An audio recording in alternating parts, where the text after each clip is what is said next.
Good afternoon. My name is Kenneth Cooper. Where were you on the 4th of November 2008? And what were you doing on that day? On the 4th of November 2008, I was deployed to Iraq in support of the global war on terrorism. Also on 4 November 2008 was the day that the 44th President of the United States was elected. I, as well as several thousand other service members, executed our right to vote by casting an absentee ballot. Sadly, however, there were still several hundreds of other service members who did not vote. Also on the 4th of November 2008, Irma Schmidt of Connecticut, at the age of 110 years old, executed her right to vote by casting her ballot. According to a news article on theCorrect.com, Irma Schmidt was believed to be the oldest continuous voter in Connecticut. She voted for the first time in 1920 and has voted in every major election since then. So if Irma Schmidt, at the age of 110 years old, could muster up the strength to get out and vote, why is it that so many people choose not to vote? So today, I would like to ask you for your assistance in getting the word out to everyone that's out there who is eligible to vote, to get them to register and to vote. According to the United States Census Bureau, in November of 2008, there were 225 million people in the United States who were of the age of 18 or older. Of that 225 million, 206 million were citizens of the United States. However, only 146 million of those U.S. citizens were registered voters. And during the 2008 election, only 131 million of the people who were registered voters actually voted. So when this is compared to the total population of 225 million, only 58% of the total population in the United States actually voted.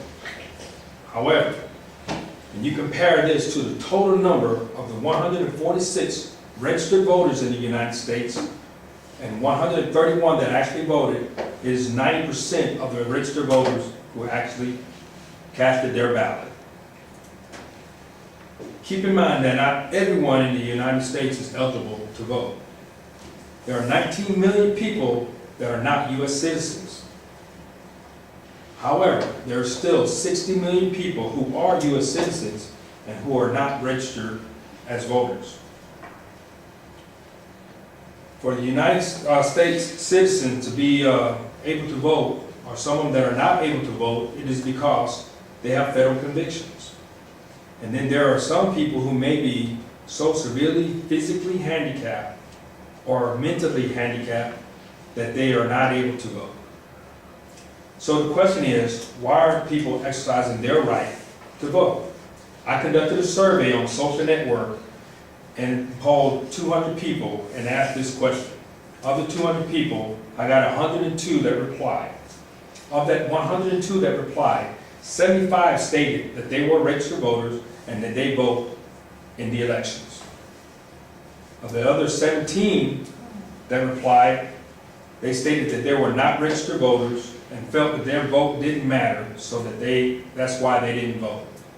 They also stated that the politicians were not looking out for the welfare of citizens. Basically, they do not trust the people who are running for office. About 20 of the registered and non-registered voters combined stated that they felt the Electoral College system needed to be replaced, and they referenced the election of 2004 when Al Gore got the majority of the popular votes. However, he lost the election to George W. Bush because George Bush had more Electoral College votes. To have a voice, you must vote. By not voting, all you're doing is giving away your vote.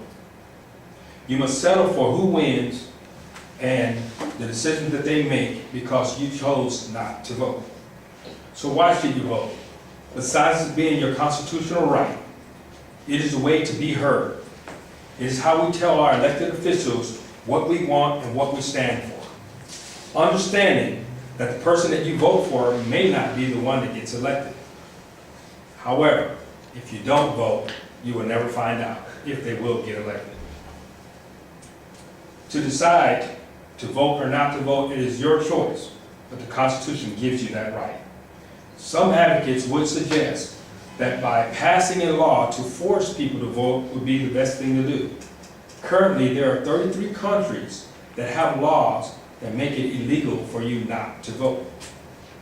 As stated in an article on About.com, Australia is one of the most successful countries in voter turnout. Their laws have been very successful since 1924. Since they've done this, 94% is the average turnaround for people who are going out to vote.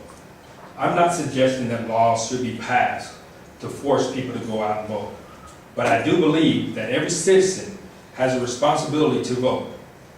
The U.S. Constitution gives us that right to vote. There have been a lot of brave people who have fought and died for these rights. In closing, let's think back to Irma Smith.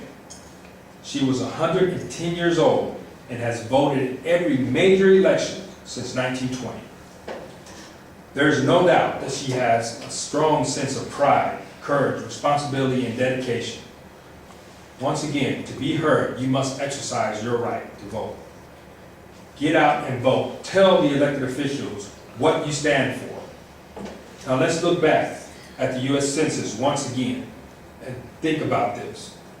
There are still about 60 million U.S. citizens who are not registered voters. And as I stated earlier, there are reasons that some of them cannot vote. If they've been federally convicted, or someone may be so severely physically or mentally disabled that they cannot vote. So, let's get the word out to as many of them as we can. I ask that you go out to all the people that you know and encourage them to register to vote in the next election that's coming up this year. And in the words of the 35th President of the United States, the late John F. Kennedy. And so, my fellow Americans, ask not what your country can do for you, ask what you can do for your country. What you can do for your country is to get out and vote. That is what is needed. Thank you very much.